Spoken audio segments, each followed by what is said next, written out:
Hi, I am Gagana. Welcome to Jupiter learning centre. ಇವತ್ತು ನಾವೇನ್ ತಿಳ್ಕೊಳ್ಳೋಣ ಅಂದ್ರೆ ಒಂದೇ ಸ್ಟೈಲಲ್ಲಿ ಬೇರೆ ಬೇರೆ ಕತೆ ತಿಳ್ಕೊಳ್ಳೋಣ. ಏನಿದು ಕತೆಗಳು ಅಂತಂದ್ರೆ ನಮ್ ಕಾರ್ಬನ್ ಅವ್ರದ್ದು. ಕಾರ್ಬನ್ ಹೆಂಗ್ ಪ್ಲೇಟ್ ಚೇಂಜ್ ಮಾಡತ್ತೆ ಗೊತ್ತಾ? ಅದನ್ನ ಏನು ಅಂತ ಅರ್ಥ ಮಾಡ್ಕೊಳ್ಳೋಣ. ಎಲ್ಲಿ ಎಲ್ಲಿ ಸಿಗತ್ತೆ ಕಾರ್ಬನ್? ಮ್ಯಾಮ್ ಉಸಿರಾಡ್ತೀವಲ್ಲ ಆಚೆ, ಕಾರ್ಬನ್ ಡೈಆಕ್ಸೈಡ್. ಅದು ಕಾರ್ಬನ್ ಡೈಆಕ್ಸೈಡ್ ಕಂಡ್ರು ಕಾರ್ಬನ್ ಎಲ್ಲಿ ಸಿಕ್ತು? I want element carbon. ಎಲ್ಲೆಲ್ಲಿ ಸಿಗತ್ತೆ ಗೊತ್ತಾ ನಿಮ್ಗೆ? Ma'am, diamond. Yes, diamond. Carbon can exist in nature in its elemental form, pure form as diamond.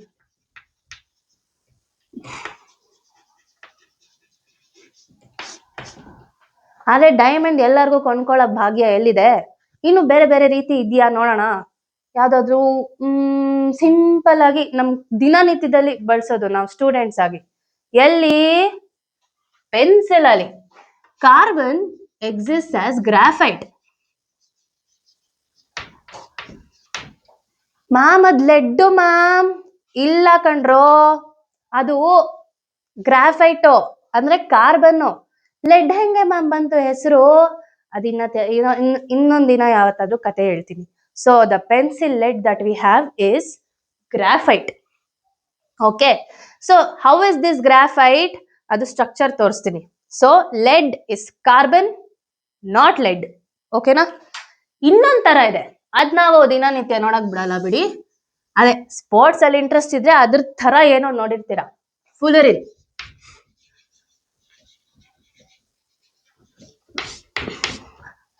ನೋಡಕ್ ಒಂದ್ ಸ್ವಲ್ಪ ಫುಟ್ಬಾಲ್ ತರಾನೇ ಇರತ್ತೆ, ಆದ್ರೆ ಸೈಜ್ ಮಾತ್ರ ಫುಟ್ಬಾಲ್ ಅಷ್ಟು ಇಲ್ವೇ ಇಲ್ಲ. Very minute molecule size. So carbon has known to exist in 3 physical different forms: diamond, graphite and fullerene.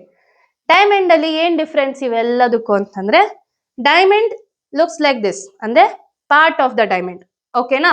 So ಕಾರ್ಬನ್ಗೆ 4 ಕೈಗಳು. ಸೊ ಈ ಮಿಡಲ್ ಕಾರ್ಬನ್ ನೋಡಿ, ಮೇಲಿಂದ ಸ್ವಲ್ಪ ಇವತ್ತು ಇಗ್ನೋರ್ ಮಾಡ್ಬಿಡಿ.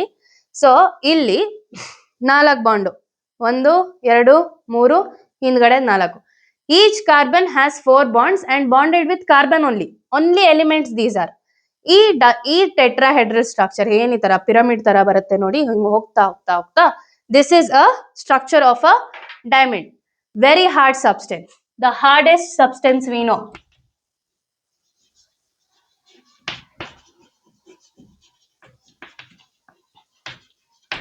ಓಕೆ ಮ್ಯಾಮ್, ಗ್ರಾಫೈಟ್ ಅಂತ ಏನೋ ಹೇಳಿದ್ರಿ, ಅದು ಹೆಂಗೆ ಅಂತಂದ್ರೆ exact opposite of our diamond.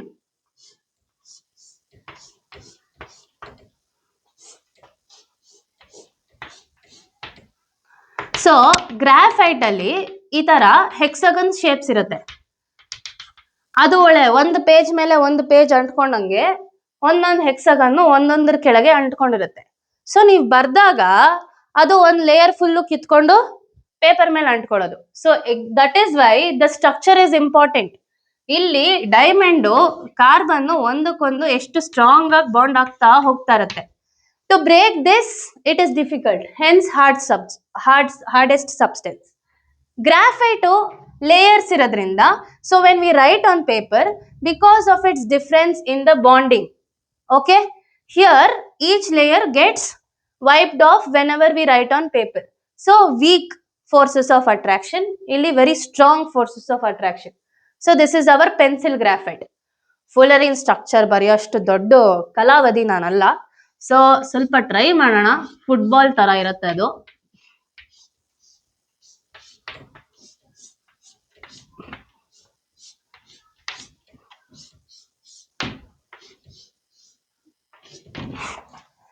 ಸ್ವಲ್ಪ ಹಂಗೆ ಫುಟ್ಬಾಲ್ ನ ಇಮ್ಯಾಜಿನ್ ಮಾಡ್ಬಿಡಿ. ಮಧ್ಯ ಬ್ಲಾಕ್, ಸುತ್ತೂರ white hexagons. So this is called fullerene. And why was it called so? Because of the architect who design this, called Buckminster Fuller. ಅವನ ಹೆಸರಿಗೆ credit ಕೊಡೋಣ ಅಂತ ಹೇಳ್ಬಿಟ್ಟು we call this as Buckminster fullerene. And one ball consists of at least 60 carbons. So carbon existing in various physical forms in nature This behavior is known as allotropy.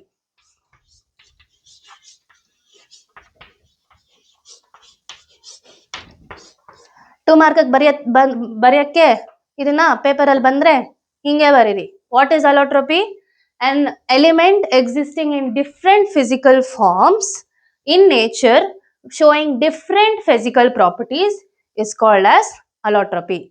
And plate change ಮಾಡೋದಕ್ಕೆ very top most element ಅಂತಂದ್ರೆ carbon existing in 3 different forms. Thank you.